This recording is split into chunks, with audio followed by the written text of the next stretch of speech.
Eu gostaria de falar um pouco sobre os estados de Cristo. Por quê? Porque os estados de Cristo envolvem outras circunstâncias da própria vida do nosso Redentor. Quando a gente fala de estado de Cristo, nós falamos a respeito dos estágios que ele vivenciou no momento em que ele se torna o Verbo. Na verdade, o momento em que ele se torna Jesus Cristo. O Verbo sempre existiu. Jesus Cristo passa a existir no tempo e no espaço. O Verbo tem a ver com a segunda pessoa da Trindade. Este é eterno, imensurável, imutável, grandioso. É Deus de Deus, é luz de luz. Jesus Cristo, quando nós nos referimos a Ele, nós falamos a respeito da encarnação do Verbo. Tem a ver com a nossa humanidade. É quando no tempo e no espaço, no momento específico, o descendente vem e assume a nossa natureza humana, tornando-se um como nós, com a finalidade de fazer uma obra de redenção em nosso benefício. O Verbo é eterno, Jesus Cristo é temporal. O Verbo é imenso, Jesus Cristo é limitado. O Verbo é imutável, o Redentor foi mutável. Essas coisas às vezes as pessoas confundem, porque elas acham que a humanidade de Cristo, ela é eterna, a humanidade de Cristo é imutável, a humanidade de Cristo é imensa. O Cristo é humano como você. Será que é difícil entender isso? É humano como você. Ele nasceu da Virgem Maria, foi amamentado, sugou no peito dela. Precisou trocar fralda, precisou ir ao banheiro. Difícil falar dessas coisas? Por quê? Porque a gente tem tabu. A gente imagina Jesus Cristo já grande, né? A Bíblia diz que ele precisou aprender a respeito das coisas, porque na sua humanidade ele precisava de conhecer mais e mais. No que diz respeito à sua divindade, nele está todo o tesouro de sabedoria. No que diz respeito à sua humanidade, ele precisou de crescer em conhecimento e graça diante de Deus e dos homens. Jesus Cristo é uma pessoa complexa. Jesus Cristo não é essa coisa que a gente imagina, alguém já grande com 33 anos que foi na cruz e morreu. É ser humano como nós, exceto no pecado. Nunca pecou. Nunca cometeu um único pecado. E é por isso que ele serviu para ser o nosso representante. Porque Deus, quando fez uma aliança de redenção com Cristo, ele aceitou que alguém pudesse assumir o lugar de homens pecadores. Mas este que assumisse o lugar de pecadores tinha que ser santo sem pecado, incólume. Não podia pecar e errar em um único requisito da lei. Então Deus aceita que isso seja feito. Deus aceita a substituição, porque a substituição, ela aponta para a ideia pactual de federatividade. E foi o mesmo trâmite que ele usou com Adão, mesma coisa. Mesma coisa. Adão, ele é instituído como representante dos homens. O primeiro Adão, ele foi instituído como cabeça federal da aliança. Por isso que você pecou quando Adão pecou, porque ele era seu representante. Ele te representava. Ah, você não aceita isso? Então você não pode nem ser crente. Porque o trâmite com relação a Cristo é a mesma coisa. Ele é o segundo Adão. Aquilo que é de Cristo é nosso. É assim, simples. Aquilo que era de Adão se torna nosso. Quando Adão transgride a lei, pecado original cai sobre nós, sobre toda a raça humana, e nós nos tornamos transgressores da lei. Pecado original é composto de culpa e de corrupção. Isso é imposto sobre todos os homens. Quando Cristo Jesus vem ao mundo e faz uma obra de redenção, a obra de redenção é o quê? Imputada a todos aqueles a que ele representa. Então, não creio que Adão tenha sido representante. Você não pode crer em Jesus Cristo. Você não está nem salvo. Porque não tem, é incoerente. O primeiro Adão mostra a miséria humana. O segundo Adão mostra a glória de Deus aos homens e a redenção deles. Então são coisas que precisam ficar claras na nossa mente, porque o indivíduo às vezes até pergunta para você, né? O que eu tenho a ver com Adão? Por que o pecado de Adão é o meu? Eu não fiz nada. Por que aquilo que Adão fez tem que ser atribuído a mim? Porque ele era o cabeça federativo da aliança pactual. Porque Deus o constituiu como representante dos homens. Ele era como algum da política que presta e que a gente elege para nos representar. Foi isso que Deus fez com Adão.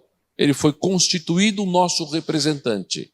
Portanto, se Adão ganha a vida eterna pelas suas obras, elas eram passadas para toda a sua humanidade. Como ele não ganhou, o segundo Adão vem e conquista a vida eterna, e a vida eterna é passada para todos aqueles a quem ele se assemelha. Cristo não veio salvar demônios, Cristo não veio salvar anjos, nenhum anjo. Cristo salva aqueles a quem ele se assemelha. Cristo torna-se homem para redimir pecadores. Para Satanás e para os anjos, eles não podiam arrepender? Não pode. Claro que não pode. Por quê? Porque arrependimento é coisa de homem. Deus quis salvar homens e não anjos. Os anjos que não caíram no estado de miséria, Deus os manteve no estado de santidade. 1 Timóteo capítulo 4, verso 5, 1 Timóteo capítulo 5, verso 20 e 21. Anjos eleitos. Deus elegeu anjos para que eles não caíssem no estado de miséria. Se não tivesse eleito, caía todo mundo. Não tem quem se sustente. É Deus que sustenta a sua criação. Os anjos aprendem com a igreja quando o evangelho é pregado. Anjos não sabem tudo. Anjos são limitados. E limitado é só o nosso Deus. Ele não pode pecar por causa de Maria e de ninguém. Porque ele foi concebido pelo Espírito Santo. Não existe possibilidade de pecado quando de fato não há possibilidade de pecado. É a mesma coisa de dizer, poderia o homem não ter feito tal coisa, sendo que o estado dele é esse? Isso faz parte do decreto de Deus. Deus é imutável no seu ser. Deus não pensa dois pensamentos simultaneamente. Então, ele não podia pecar por causa de Maria. Tanto é que, por conta da concepção imaculada dele, pela ação do Espírito Santo, ele foi constituído sem pecado. Então, ele não podia pecar por causa de Maria. Ok? A concepção de Cristo é uma concepção imaculada. A semente santa do ente santo foi colocado em Maria numa gestação de 9 meses pelo Espírito Santo. Então, ele não poderia ter pecado. Dizer que ele poderia ter pecado por conta de Maria sendo quem ele é, você poderia. Os outros irmãos de Cristo todos são pecadores. Cristo não. É diferente.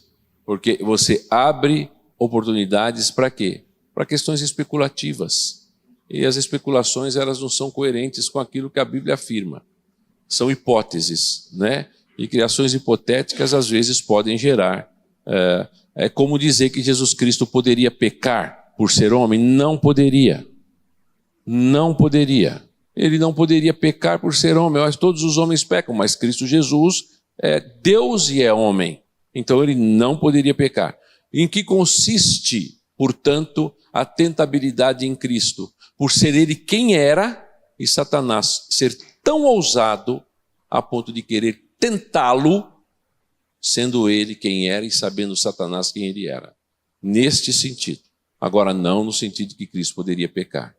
Porque Deus não pode pensar uma coisa e outra simultaneamente. Quem especula somos nós até especulamos. Mas, nascendo por parte de Maria, sendo ele o Deus encarnado, Deus a santifica, Deus a protege, Deus faz. Gente, eu já falei para vocês aqui e vou tornar a repetir. Existem coisas na Bíblia que são muito simples, simples demais. Predestinação, eleição, preterição, predestinação dupla, é simples. Tem textos a rodo que falam disso. A encarnação do Verbo é complexa. O nascimento virginal é complexo. A união das duas naturezas é complexo. Nós vamos até onde a Bíblia vai. Onde a Bíblia não vai, nós não vamos. Porque se a gente tentar ir, a gente caminha na heresia. Então a Bíblia diz isso. Se ela diz isso. Bom, eu entendi a sua pergunta, eu entendi o que você falou, sem dúvida. Mas ainda que Cristo tenha nascido de Maria, ele não poderia pecar, não simplesmente porque ele era o Deus homem encarnado ali, mas porque o Espírito Santo, no ato da concepção virginal, impediu com que qualquer mácula fosse imposta ao nosso Redentor, que também é Deus. Então não podia. Eu não posso dizer, poderia. Não, para mim não. porque são coisas muito tênues para a gente caminhar. Cristologia não é simples, porque está tratando de uma coisa que não é simples. Você é homem com uma natureza. Jesus Cristo era uma pessoa com duas naturezas. Ele não tinha duas pessoas nele, ele só tinha uma pessoa. A pessoa é divina, com duas naturezas, a divina e a humana. Quatro séculos de debate sobre isso. E Calcedônia encerra exatamente mostrando aquilo que Cristo é, na sua natureza humana e divina, como Deus homem.